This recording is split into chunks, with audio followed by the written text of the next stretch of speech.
Hello mga kamamshis, ayan po, update tayo sa itinanim kong kamuting kahoy. So ayan, mag-iisang buwan na siya. Tama, pang 4 weeks na niya ngayon. Ganyan na siya kataas.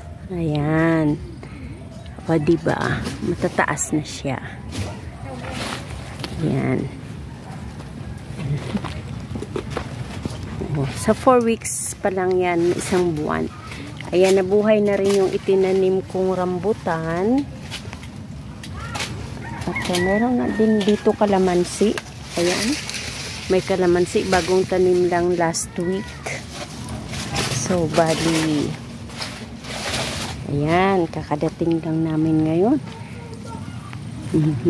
Ito yung lemon. Yes.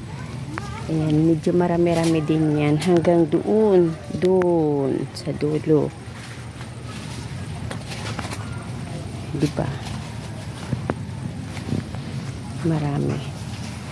Tapos yung mangga nabuhay din. Diba? Yan, puno rin ng mangga. Tapos ito yung marang. Bakit parang matutuyo yung dahon ng marang? Teka lang.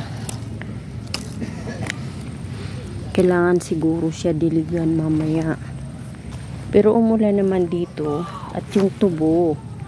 Ayan, nabuhay na yung tubo. O diba? Maraming rambutan. Mga bigay-bigayan ng kaibigan ko. Pinagtatanim ko rito. So, ayan o, may tubo. Maganda yung may matataniman ka para pag, Oy! Halika rito, may pasalubong ako. O, diba?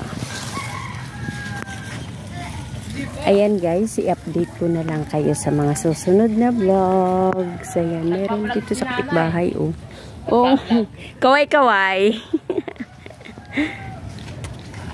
Ayan, maluwang yung lote guys. Tatayuan daw ito ng tindahan ng anak ko.